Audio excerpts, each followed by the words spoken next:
I used to think the hardest part of being married was learning to share the remote control. Turns out, the hardest part is discovering your husband thinks you're too stupid to notice when he's systematically stealing from your family to fund his affair. My name is Sarah Thompson, and for 15 years, people have called me just a housewife. What they didn't know, what my husband Mark didn't know, was that this housewife still held her CFA certification and had been quietly managing our family's investment portfolio better than most professionals. It started on a Tuesday morning in October noon. I was reviewing our monthly statements over coffee, something I'd done religiously since we married. Mark always rolled his eyes when he caught me with the paperwork spread across the kitchen table. "Still playing with your little spreadsheets," he'd say, patting my head like I was a child with crayons. "Don't worry about the finances, honey. That's my job now." But that Tuesday something was wrong.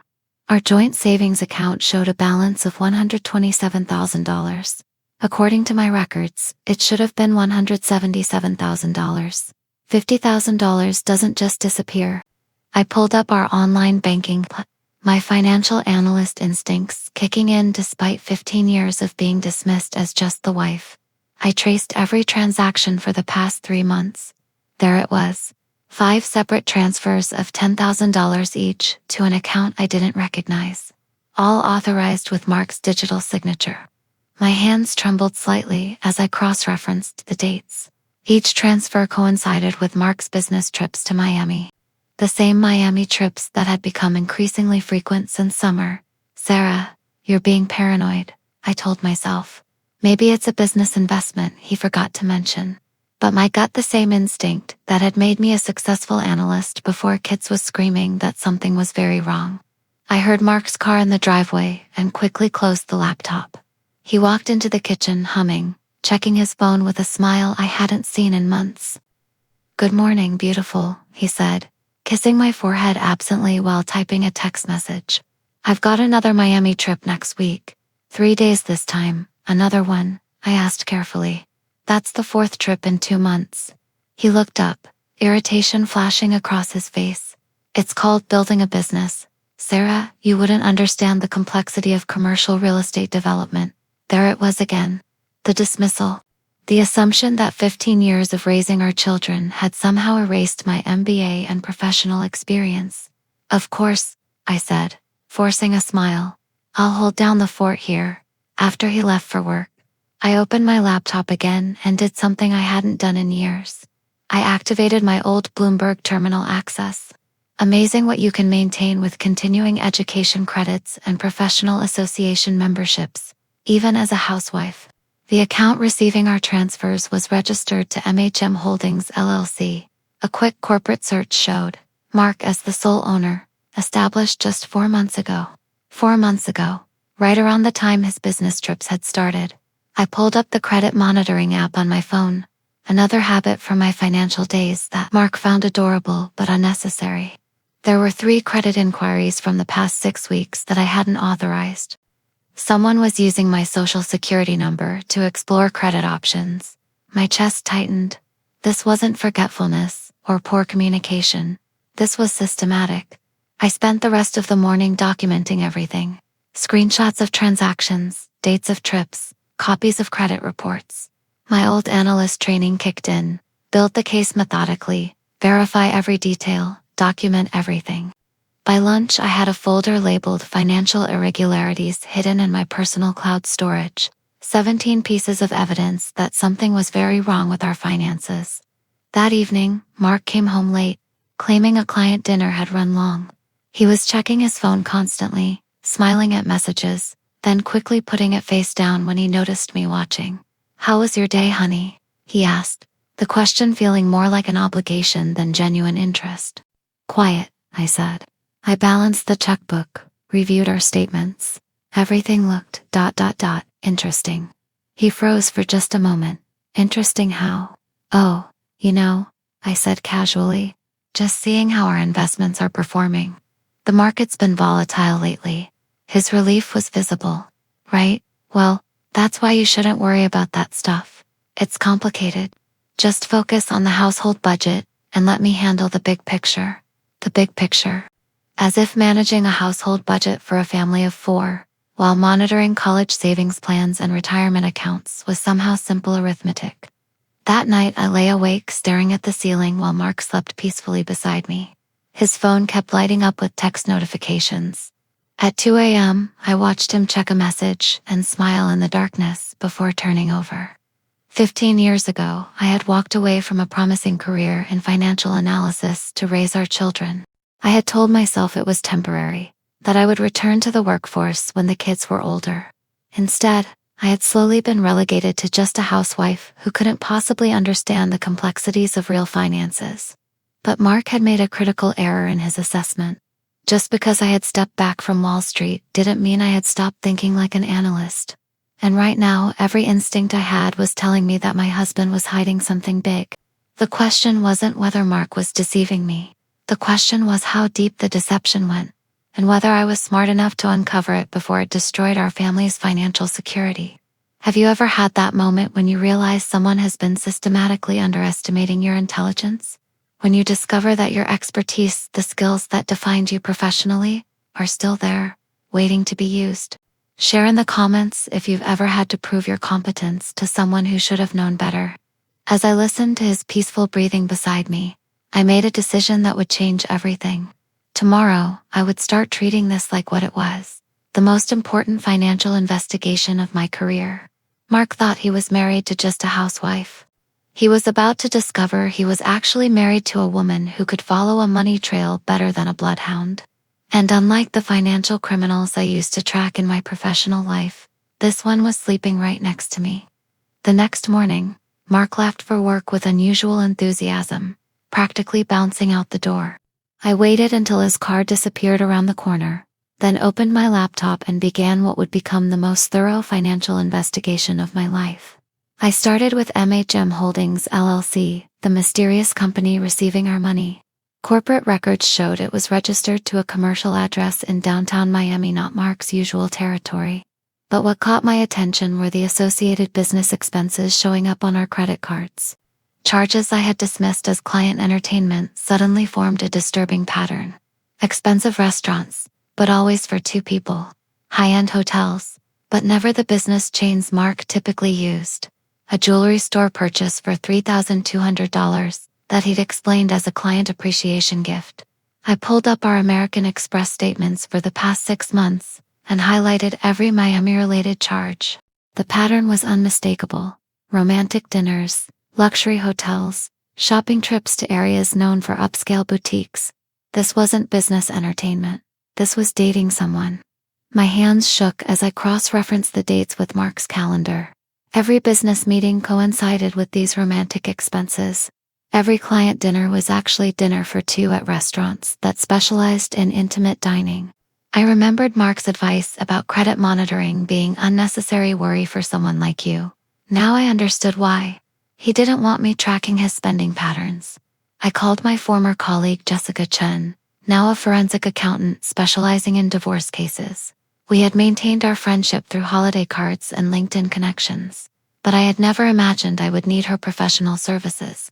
Sarah Thompson, Jessica said warmly when she answered. This is a wonderful surprise. How are the kids? They're good, I said, my voice surprisingly steady. Jessica, I need to ask you something in confidence. If someone wanted to hide marital assets, what would you look for? There was a pause. Sarah, are you okay? Is this about you and Mark? I think my husband is systematically moving money out of our joint accounts.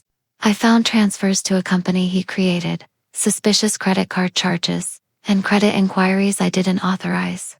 Jessica's tone shifted to professional concern. How much money are we talking about? At least $50,000 that I can document so far, but I think there's more. Sarah, listen to me carefully.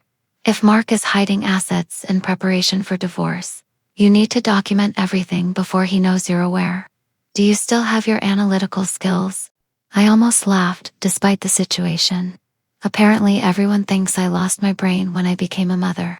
Good. Then treat this like an investigation. Look for patterns. Document everything. And don't confront him until you understand the full scope. What have you found so far? I walked Jessica through my discoveries. The LLC, the transfers, the romantic spending pattern. As I spoke, I realized how thoroughly I had been analyzing the situation despite my emotional turmoil. Sarah, this sounds like classic pre-divorce asset hiding, combined with affair spending. The romantic charges suggest he's trying to impress someone while moving marital assets into accounts you can't access. My stomach dropped. I had suspected the financial deception, but hearing affairs spoken aloud made it real. What should I do next? Document everything. Screenshot all financial records. Pull credit reports for both of you. Check for any assets you might not know about: properties, investment accounts, business partnerships. And Sarah, consider that if he's this systematic about hiding money, he's probably been planning this for longer than you think.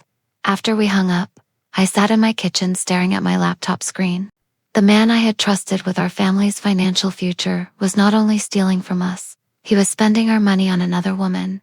I spent the rest of the morning diving deeper into our financial records.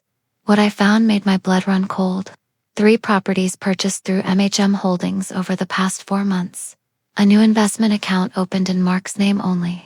A line of credit secured against our home that I had never seen or signed. But it was the credit card statement from last week that broke my heart. A charge at Victoria's Secret for $847. Mark hadn't bought me lingerie in 3 years. I photographed everything, uploaded documents to my secure cloud storage, and created a detailed timeline.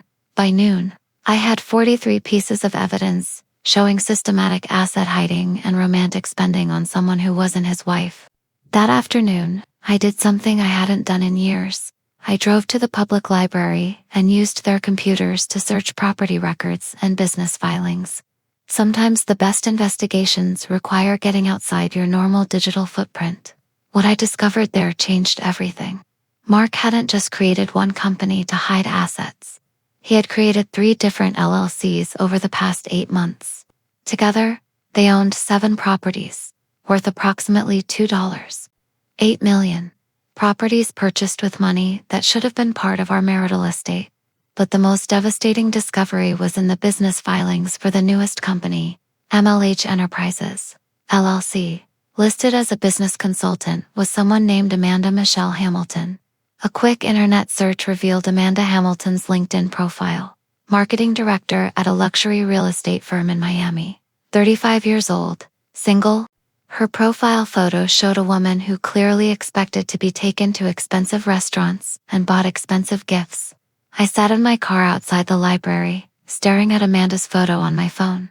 This was the woman my husband was spending our money on. This was why he needed to hide assets and dismiss my financial concerns. This was why our marriage savings were disappearing into romantic dinners and luxury hotels. For the first time since discovering the missing money, I felt something other than shock and hurt. I felt fury. Not just at the betrayal, but at the sheer arrogance of it all. Mark thought I was too naive to notice missing money, too trusting to question credit card charges, too just a housewife to understand complex financial maneuvers. He was about to learn exactly how wrong he was. Have you ever discovered that someone was systematically deceiving you while counting on your trust? That moment when you realize they underestimated your ability to see through their lies. I've learned that the biggest mistake people make is assuming that kindness equals stupidity, or that stepping away from your career means losing your professional instincts. If you've ever had someone underestimate your intelligence while betraying your trust, share your experience below. Sometimes we need to know we're not alone in recognizing these patterns. I drove home with a clear mission. I would document every hidden asset, every fraudulent transfer, every penny spent on Amanda Hamilton. Mark wanted to play financial games with someone he thought was too unsophisticated to fight back. But Mark had made one critical error in his calculations. He had betrayed a woman who still knew exactly how to follow money trails and build evidence files. And unlike his previous financial schemes, this time he was stealing from someone who had both the skills and the motivation to take him down. That evening, Mark came home with flowers, a dozen red roses that probably cost less than his last dinner with Amanda. I accepted them with a smile, while mentally calculating that he'd spent more on lingerie for his girlfriend than on flowers for his wife in the past year. "You seem happy today," he said, kissing my cheek. "Did you have a good day with your household projects?" Household projects. If only he knew that my household project today had been uncovering his $2.8 million asset hiding scheme. Very productive, I said. I organized some files, made some important phone calls, did some research. You know how I love getting everything in order. He chuckled condescendingly. My detail-oriented wife. That's why you're so good at managing the house. I watched him check his phone and smile at whatever message he received. Amanda, no doubt, confirming their next romantic rendezvous funded by our marital assets. That night, after Mark fell asleep, I did something I hadn't done in 15 years. I planned a professional strategy that would determine the rest of my life. First, I researched divorce attorneys who specialized in complex asset recovery. Not the family lawyers who handled simple custody disputes, but the legal eagles who tracked down hidden money and held cheating spouses accountable. I found Rebecca Walsh, a partner at a firm known for representing high-net-worth women in contentious divorces. Her bio mentioned expertise in forensic accounting and asset recovery. Perfect. Next, I opened a new checking account at a different bank using money from my small personal savings. Money Mark had always dismissed as pin money for my little expenses. That account would become my war chest for legal fees and living expenses. I also quietly moved our children's college savings into accounts that required both signatures for withdrawal. If Mark was planning to abandon his family for Amanda, he wasn't going to destroy our kids' futures in the process. The following morning, I called Rebecca Walsh's office and scheduled a consultation for that afternoon. I told Mark I was meeting a friend for lunch and would be gone for a few hours. Have fun with your lady friends, he said absently, already focused on his phone. Don't spend too much on your shopping. Shopping.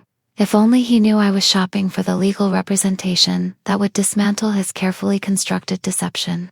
Rebecca Walsh's office was in a downtown high-rise, the kind of place where serious money problems got solved by serious professionals. She was exactly what I had hoped for: sharp, experienced, and clearly someone who didn't underestimate women based on their current life circumstances. Mrs. Thompson, she said, reviewing the folder of evidence I had prepared. This is remarkably thorough documentation for someone who just discovered the deception. You have a background in finance, CFA certification, 10 years as a financial analyst, before I stepped back to raise our children. Rebecca smiled. I see. So when your husband assumed you wouldn't notice complex financial maneuvers, he was making a significant error in judgment. It appears so. She spent an hour reviewing my evidence, the LLC documents, property records, credit card statements showing romantic spending, transfers from joint accounts, and credit applications made without my knowledge. Mrs. Thompson, based on what you've shown me, your husband has committed several forms of financial fraud. The assets he's hidden are still marital property, regardless of which corporate entities he's used to conceal them. We can recover these assets and seek additional damages for the fraudulent behavior. My heart pounded. What kind of damages? In cases involving deliberate asset hiding and affair spending, courts often award the innocent spouse a larger portion of the marital estate. Instead of a 50-50 split, you might receive 60 or even 70% of all assets, including the ones he tried to hide. For the first time in days, I felt hope instead of just anger. What do I need to do? Continue documenting everything. Don't confront him yet. We want to catch him in additional deceptive acts. I'll have my forensic accountant review your findings and search for other hidden assets. And Mrs. Thompson, start thinking about what kind of life you want after this is over. That afternoon, I met with Jessica Chen at a coffee shop near her office. She had reviewed the financial documents I'd sent her and confirmed Rebecca's assessment. Sarah, this is one of the most systematic asset hiding schemes I've seen outside of organized crime. Your husband didn't just wake up one day and decide to hide money. This has been planned for months, possibly longer. How can you tell? The timing of the LLC formations, the property purchases, the way he's been slowly moving money out of joint accounts. This is someone who's been preparing for divorce while keeping you in the dark about his intentions. I felt sick. While I had been managing our household and trusting our marriage, Mark had been systematically planning our family's destruction. There's something else, Jessica continued. The spending pattern on Amanda suggests this isn't just an affair. Based on the amounts he's spending and the types of purchases, he's essentially auditioning for a new life with her. The expensive dinners, the luxury hotels, the gifts, he's proving he can provide the lifestyle she expects, using my money. Exactly. And the legal system doesn't look kindly on spouses who spend marital assets on romantic partners. That evening, I cooked Mark's favorite dinner and listened to him complain about work stress, while knowing that his biggest stress was probably figuring out how to explain his extended Miami trips to Amanda. I might need to increase my travel schedule, he said casually. The Miami market is really taking off, and I want to establish a stronger presence there. Of course, I said. Whatever you think is best for the business. He looked surprised by my easy agreement. Really? You're not going to complain about me being away more? Mark, I trust your business judgment completely. You've always been so much better at these complex financial decisions than I am. The irony was delicious. While he thought I was being a supportive wife, I was actually encouraging him to create more evidence of his deception. After dinner, I excused myself to organize some paperwork and spent 2 hours creating detailed expense reports, showing exactly how much of our marital money Mark had spent on his relationship with Amanda. Restaurants, $12,400. Hotels, $8,700. Gifts and shopping, $15,300. The total was staggering. I also researched Amanda Hamilton more thoroughly. Her social media showed a woman who clearly enjoyed expensive vacations, designer clothes, and luxury dining. No wonder Mark was spending our money so freely. He was trying to keep up with someone whose lifestyle expectations far exceeded what his legitimate income could support. But the most damaging discovery was Amanda's recent Facebook post about finally finding a man who knows how to treat a woman right, with a photo of expensive jewelry that matched Mark's $3,200 purchase from 2 weeks ago. Have you ever had to build a strategy while pretending everything was normal? When you're gathering evidence while the person who betrayed you sits across the dinner table asking about your day, it takes a special kind of strength to maintain composure while you're documenting every lie they tell. If you've ever had to be strategic in a situation where someone counted on your ignorance, share your experience below. Sometimes knowing you're not alone and having to be stronger than you thought possible makes all the difference.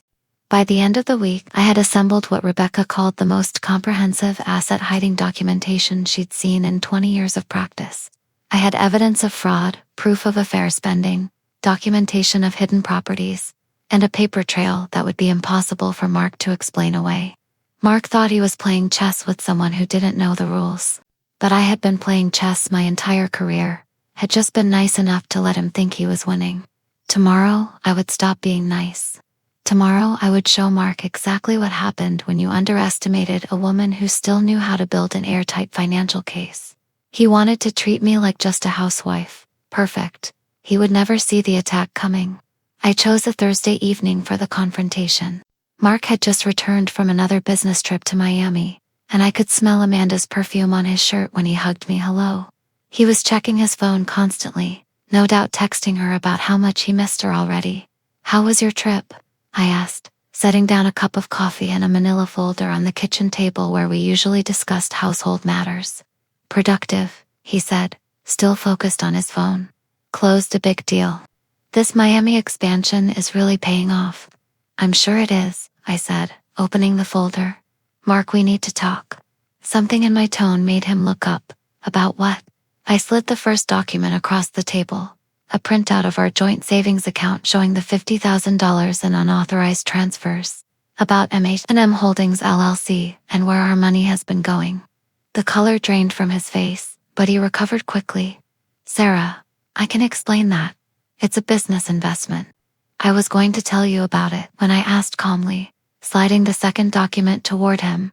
The property records showing 7 properties, worth $2.8 million purchased through his various LLCs. Before or after you bought $2.8 million in real estate with marital assets. Mark stared at the documents, his mouth opening and closing like a fish out of water. How did you, Sarah? This is complicated business stuff. You wouldn't understand the tax implications. I almost laughed, wouldn't I? I slid the third document across the table. A detailed analysis I had prepared showing every fraudulent transfer, every hidden asset, every violation of fiduciary duty. Tell me, Mark, which part is too complicated for me to understand? The part where you created shell companies to hide marital property, or the part where you forged my signature on credit applications? I never forged your signature. I placed a credit application in front of him with a signature that looked nothing like mine. This application for a $200,000 line of credit against our home shows a signature that forensic analysis will prove isn't mine. You used your business connections to bypass standard notarization requirements. That's fraud, Mark. Federal fraud. His hands were shaking now. Sarah, listen, I can explain all of this. Yes, I made some investments without consulting you. But that's because you don't understand these complex financial instruments. Complex financial instruments. I stood up and walked to my laptop. Let me show you something complex.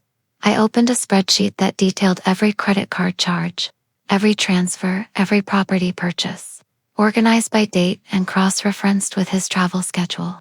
This is what complex analysis looks like, Mark.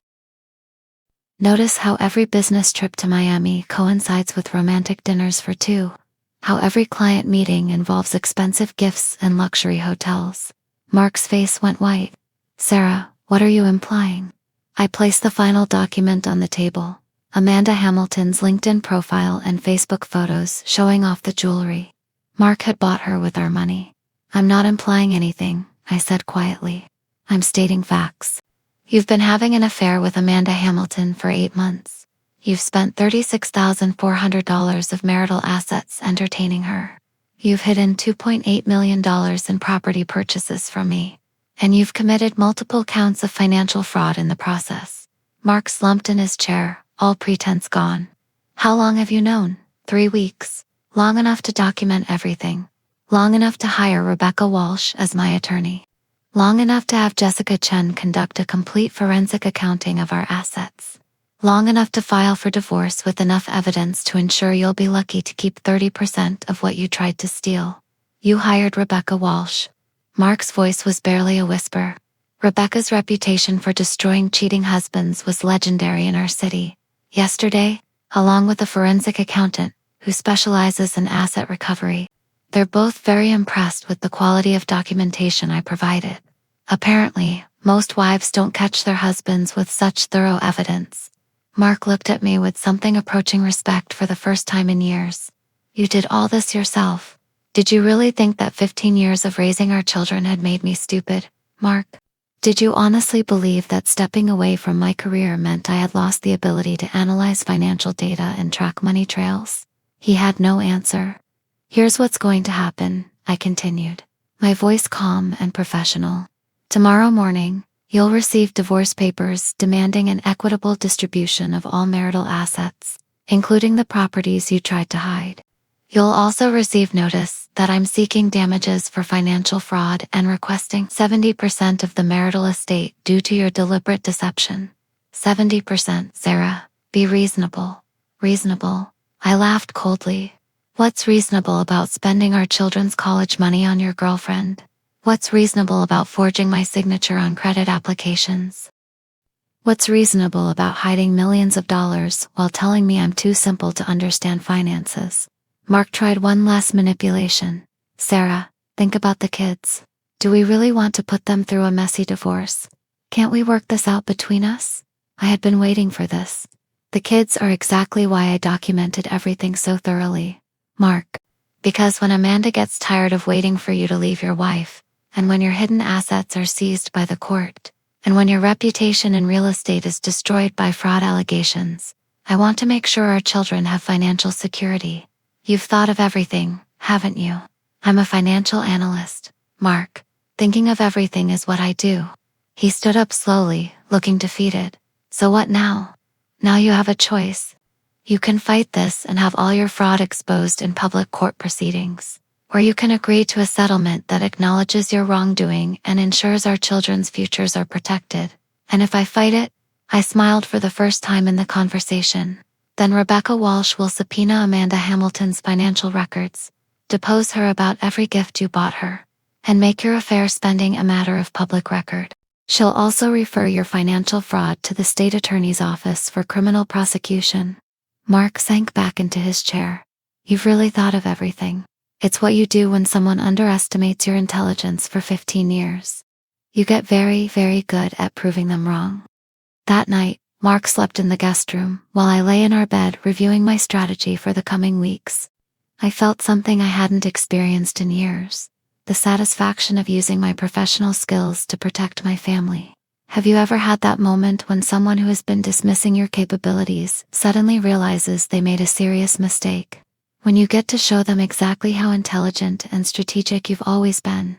There's something deeply satisfying about proving wrong people who thought they could take advantage of your kindness or underestimate your strength. If you've ever had to reveal your true capabilities to someone who counted on your silence, share your story below. Sometimes the most powerful moment is when we stop pretending to be less than we are. The next morning, Mark left for work without his usual cheerful demeanor. He knew that by the end of the day, his carefully constructed secret life would begin unraveling. But I felt energized in a way I hadn't experienced since my consulting days. For the first time in 15 years, I was using my analytical skills not to balance household budgets, but to secure my family's future and hold a cheating husband accountable for his crimes. Mark had wanted to treat me like just a housewife who couldn't understand complex finances. Now he was about to discover the cost of underestimating a woman who had never actually stopped being a financial analyst. She had just been polite enough to let him think he was smarter. The real battle was just beginning, but I had already won the most important victory. I had reclaimed my professional identity and proven that 15 years of being dismissed hadn't diminished my ability to outthink, outplan, and outmaneuver someone who had betrayed my trust. Amanda Hamilton thought she was dating a successful businessman. She was about to discover she was actually involved with a man whose wife had just demolished his financial empire with a manila folder and a laptop. The divorce papers were served to Mark at his office on Friday morning. Over the next 3 weeks, his attorney repeatedly called Rebecca Walsh, requesting settlement discussions. Apparently, Mark's lawyer had reviewed my evidence and advised immediate settlement negotiations rather than a public court battle. Mrs. Thompson, Rebecca said when she called that afternoon. I've been practicing family law for 23 years, and I've never seen a defendant's attorney request settlement talks this quickly. Your documentation has made this case essentially indefensible. I felt a surge of professional pride. My investigation had been so thorough that Mark's legal team wanted to surrender before the battle even began. Within 3 weeks, we were sitting in a conference room with Mark, his attorney Rebecca, and Jessica Chen. The atmosphere was tense, but I felt oddly calm. This was just another financial negotiation, and financial negotiations were what I did best. Mark looked haggard. I later learned that Amanda had not taken the news of his impending divorce well, especially when she discovered that her expensive lifestyle had been funded by stolen marital assets that would need to be returned. Let's start with full disclosure, Rebecca said, placing a thick folder on the table. My forensic accountant has completed her analysis of the hidden assets. Jessica opened her report. We've identified 14 properties across 3 states, purchased through 6 different LLCs, controlled by Mr. Thompson. Total value, for $2 million. We've also found investment accounts worth $680,000 that were never disclosed as marital assets. My mouth fell open. I thought I had found everything, but Jessica's professional investigation had uncovered even more than my amateur detective work. Additionally, Jessica continued, we've documented $68,000 in marital funds spent on the extramarital relationship, including gifts, travel, and entertainment expenses. Mark's attorney looked uncomfortable. My client is prepared to acknowledge some irregularities in asset disclosure. Irregularities. Rebecca's voice was ice. Your client committed systematic financial fraud, forged his wife's signature on credit applications, and spent nearly $70,000 of marital money on his affair. These aren't irregularities, these are crimes. What do you want? Mark asked quietly. Speaking for the first time, I leaned forward.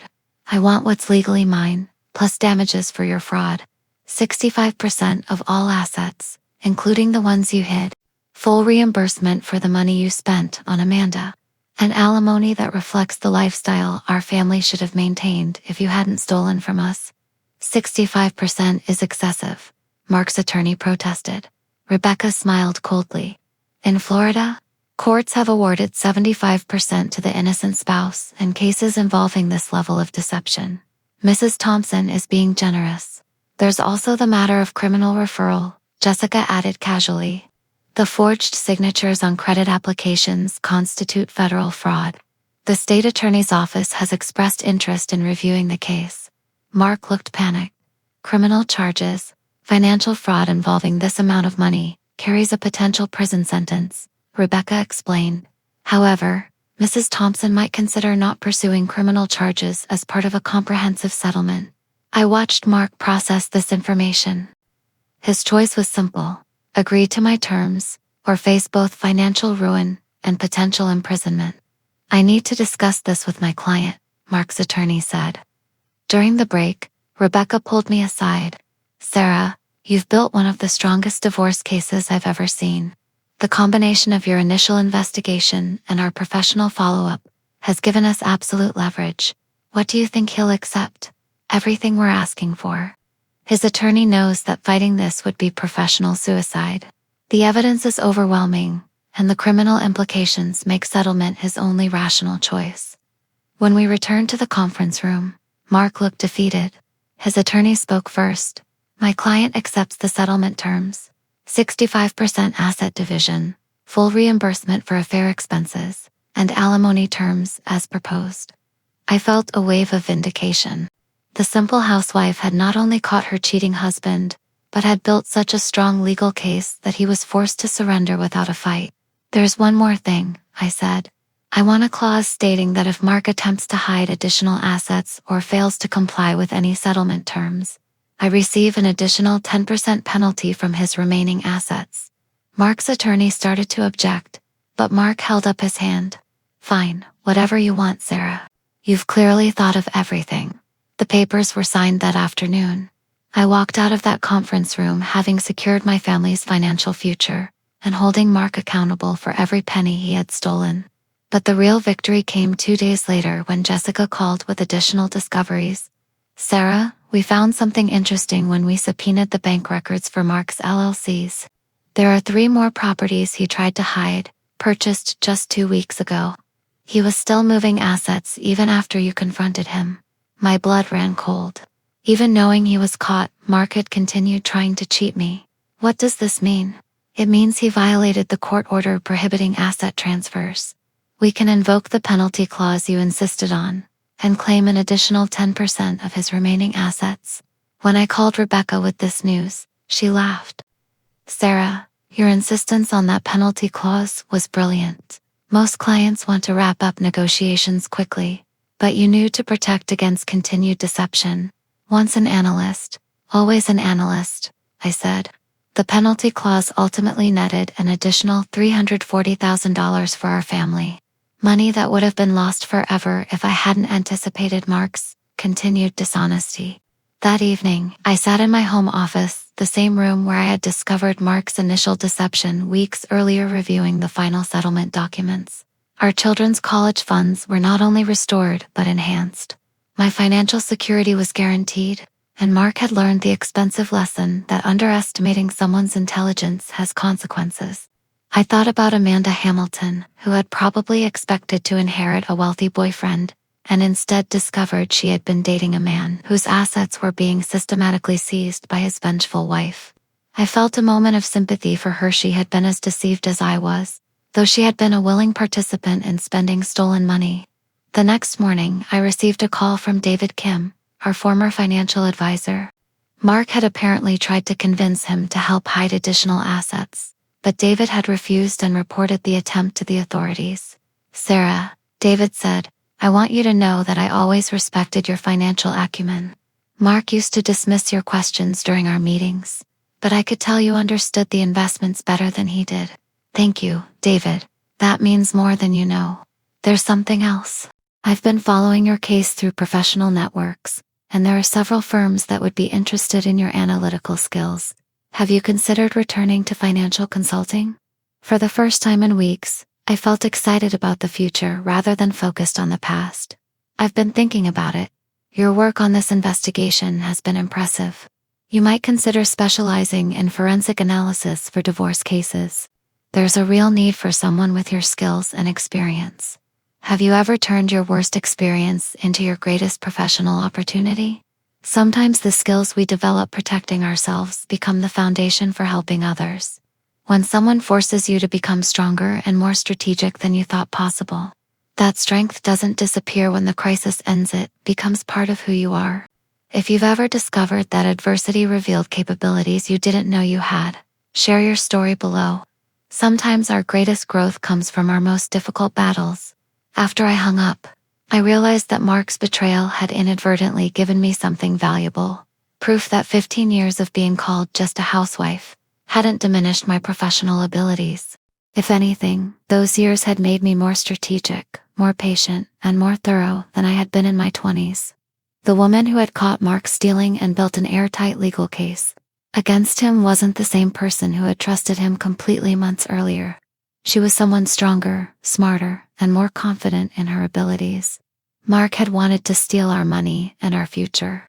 Instead, his betrayal had forced me to reclaim my professional identity and proven that I was more capable than either of us had realized.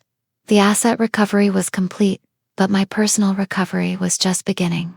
And unlike Mark's hidden properties, this transformation belonged entirely to me. 3 months after the settlement was finalized, I received a text from Mark that I never expected. "Sarah, I need to thank you for not pursuing criminal charges. I realize now how badly I underestimated you, and I'm sorry." I stared at the message for a long time before responding.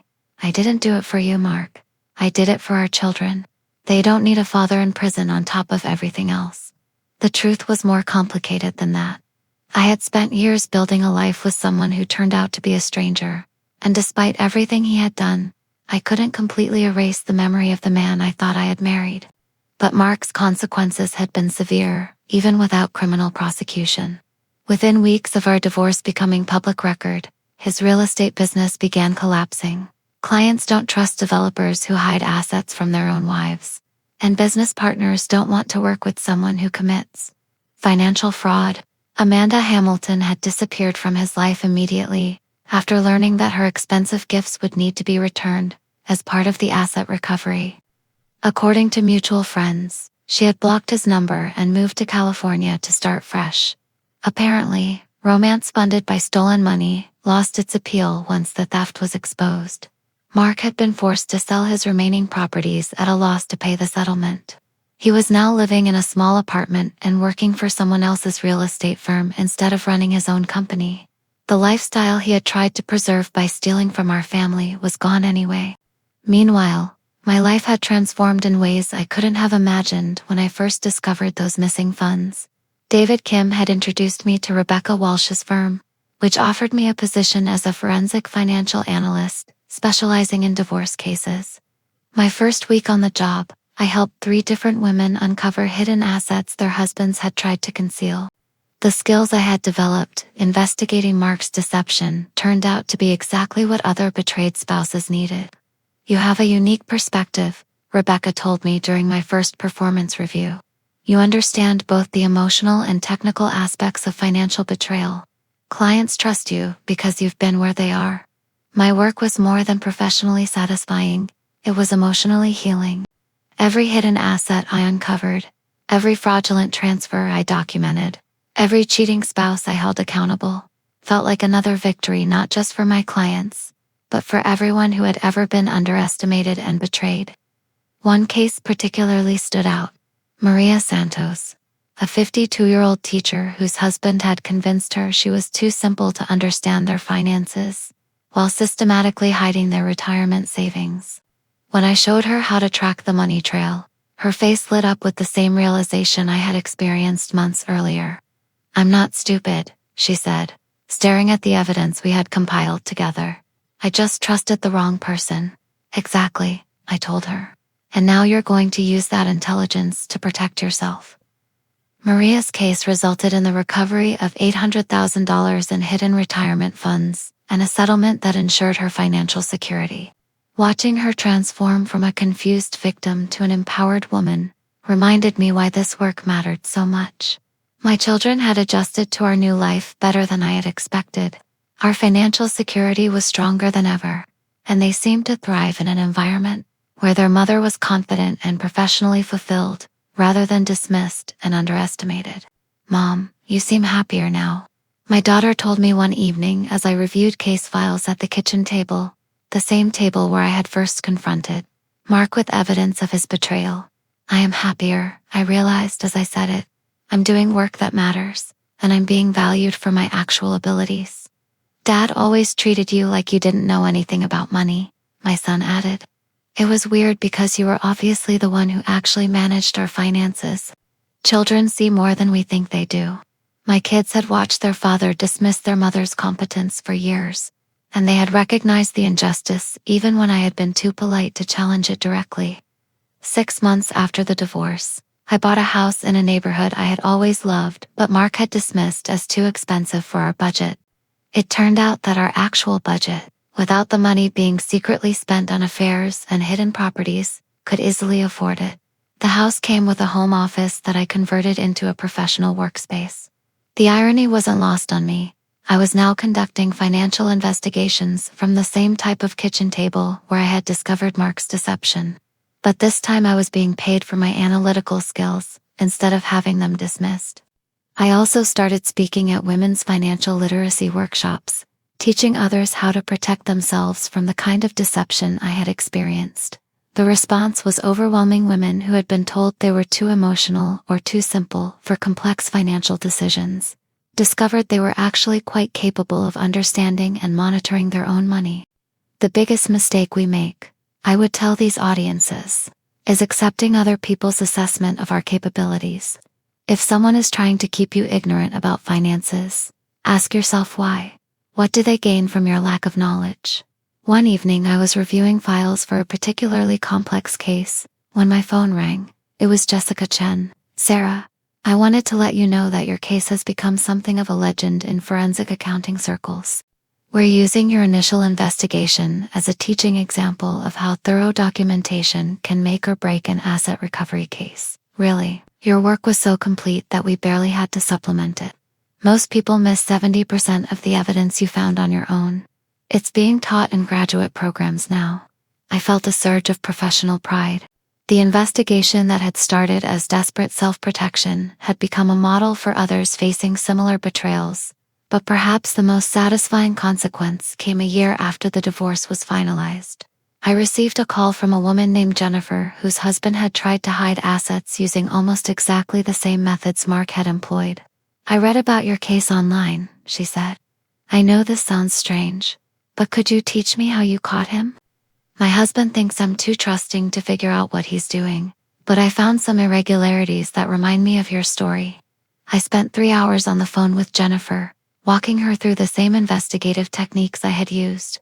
2 weeks later, she had uncovered $1.2 million in hidden assets and evidence of financial fraud that led to a settlement even more favorable than mine. "I can't thank you enough," she told me when it was over. 6 months ago, I thought I was losing my mind because the numbers didn't add up. Now I realize I was right all along. I just needed to trust my instincts and learn the tools to prove it. Have you ever realized that your worst experience became the foundation for helping others? That the skills you developed protecting yourself could be used to empower other people facing similar challenges? Sometimes our greatest pain becomes our greatest purpose. When we transform our trauma into expertise, we not only heal ourselves but create pathways for others to find their own strength. If you've ever turned your hardest lesson into a way to help others, share your story below. That our struggles can become sources of strength for others makes the journey feel worthwhile. That conversation with Jennifer crystallized something I had been feeling for months. Mark's betrayal had ultimately been a gift, though not one I would have chosen to receive. His underestimation of my intelligence had forced me to prove my capabilities in ways I might never have attempted otherwise. The woman who had trusted her husband completely and accepted his dismissive comments about her financial understanding was gone. In her place was someone who had discovered that 15 years of being called just a housewife hadn't diminished her professional abilities, had simply hidden them until circumstances demanded their return. Mark had tried to steal our family's financial future, while convincing me I was too simple to understand what he was doing. Instead, his deception had revealed strengths I had forgotten I possessed, and launched a career more fulfilling than anything I had imagined possible. The consequences for his betrayal were still unfolding, not just the financial and professional losses he had suffered, but the knowledge that the woman he had underestimated for 15 years had outmaneuvered, and ultimately outclassed him completely. And unlike the money he had tried to steal, the confidence and professional identity I had reclaimed belonged entirely to me. Those were assets no one could hide, transfer, or take away. 2 years after my divorce, I stood in front of 300 women at the National Women's Financial Empowerment Conference, preparing to deliver a keynote speech titled The Hidden Analyst: When Just a Housewife Becomes a Financial Detective. Looking out at the audience, I saw faces that reminded me of my own journey, women who had been dismissed, underestimated, and told they couldn't understand complex financial matters. Women who had trusted others with their financial security, only to discover that trust had been weaponized against them. How many of you have been told you're too emotional to make financial decisions? I asked. Nearly every hand in the room went up. How many have been told that financial planning is too complicated for you to understand? Again, a sea of hands. And how many of you have discovered that the person telling you these things was actually the one making the real mistakes? The laughter and applause told me everything I needed to know. These women understood exactly what I had learned: that being dismissed as intellectually inferior is often a manipulation tactic, designed to prevent you from discovering inconvenient truths. I told them my story, not just the betrayal and investigation, but the transformation that followed. How discovering Mark's deception had forced me to reclaim abilities I had been told were diminished. How building a case against him had proven that 15 years of being called just a housewife hadn't made me intellectually weaker, had made me strategically stronger. The most dangerous thing about financial gaslighting, I explained, isn't just that it hides specific deceptions. It's that it makes you doubt your own perceptions. When someone consistently tells you that you don't understand something, you actually understand quite well. You start to question your own intelligence. After my speech, I was approached by Dr. Elena Rodriguez, a professor of women's studies, who had been researching financial abuse patterns. Sarah, your story illustrates something we see repeatedly in our research. Women who are told they lack financial competence often possess exactly the analytical skills needed to detect financial deception. The dismissal itself is frequently evidence that someone has something to hide. That makes sense, I said. Mark only started calling me financially naive after he began stealing. Before that, he relied on my budgeting and investment monitoring. Exactly. Financial gaslighting often intensifies when deception begins because the perpetrator knows that their victim's natural competence poses a threat to their schemes. Dr. Rodriguez invited me to collaborate on a research project documenting how women's analytical abilities are systematically underestimated in financial relationships, and how this underestimation can be overcome through education and community support. Our research would eventually be published in 3 academic journals and used to develop financial literacy programs, specifically designed to counteract gaslighting tactics. But more importantly, it connected me with a network of women who were transforming their own experiences with financial betrayal into resources for others. Through this network, I met Rachel Kim, a former marketing executive whose husband had convinced her she was too impulsive to handle investments while he gambled away their retirement savings. After catching him and recovering their assets using techniques similar to mine, Rachel had started a nonprofit organization teaching financial investigation skills to women. We're calling it the Hidden Assets Recovery Network, Rachel explained during our first meeting. The idea is to teach women that they already have the analytical capabilities they need. They just need the right tools and confidence to use them. I joined Rachel's organization as a volunteer instructor, teaching workshops on document analysis, evidence compilation, and working with forensic accountants. Every month, I would spend a Saturday teaching 20 women how to trace money trails, recognize signs of financial deception, and build legal cases to protect their assets. The stories I heard in these workshops were heartbreakingly familiar. Women told they were too trusting, while their husbands systematically stole from them. Women dismissed as financially irresponsible, while their partners gambled or spent family money on affairs. Women convinced they were bad with numbers, while managing complex household budgets perfectly. But what inspired me most was watching these women discover their own capabilities. Linda, a 58-year-old nurse, who had been told she was too emotional for investment decisions, uncovered a complex scheme where her husband had been hiding income from his medical practice. Maria, a teacher who had accepted that she was bad with money, found evidence that her husband had been inflating business expenses to conceal personal spending. Each success story validated what I had learned from my own experience. The analytical skills needed to detect financial deception are often already present in the women being deceived. The missing elements are usually confidence and technical knowledge, not intellectual ability. My professional practice continued to grow as well. Rebecca Walsh's firm had promoted me to senior forensic analyst, and I was handling increasingly complex cases involving hidden assets and financial fraud. But the most meaningful cases were often the simplest ones. We had been convinced they couldn't understand their own finances, discovering that they were actually quite capable of protecting themselves. One case that particularly moved me involved Sarah Bennett, a woman whose name was so similar to mine that I felt an immediate connection. Her husband had spent 3 years convincing her that their family's financial struggles were due to her poor money management, while he secretly maintained a gambling addiction that had cost them over $400,000. I kept thinking I must be doing something wrong, Sarah Bennett told me during our first meeting. He was so confident about my mistakes that I started believing I really was financially incompetent. Within 2 weeks, we had documented evidence of systematic gambling, hidden debts, and forged financial documents. Sarah Bennett's poor money management turned out to be exemplary. Budgeting skills that had kept their family afloat despite her husband's secret addiction. "You didn't lose your financial skills," I told her as we reviewed the evidence together. "You just weren't given accurate information to work with. No one can budget effectively when half the expenses are being hidden from them." 3 years after my divorce, I received an unexpected phone call from Amanda Hamilton. I had wondered occasionally what had happened to her. After she discovered that her wealthy boyfriend's money was actually stolen from his wife. "Sarah, I know this is strange, but I wanted to apologize," she said. "I didn't know Mark was married when we started dating, and I certainly didn't know he was spending your family's money on me." I was quiet for a moment, processing this conversation I had never expected to have. "When did you find out?" I asked. "About the marriage. 3 months into our relationship. About the money being stolen from you.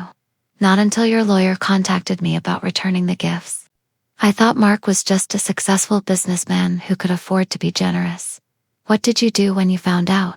"I broke up with him immediately and returned everything I could. The jewelry, the expensive handbags, even some of the hotel points from trips we took.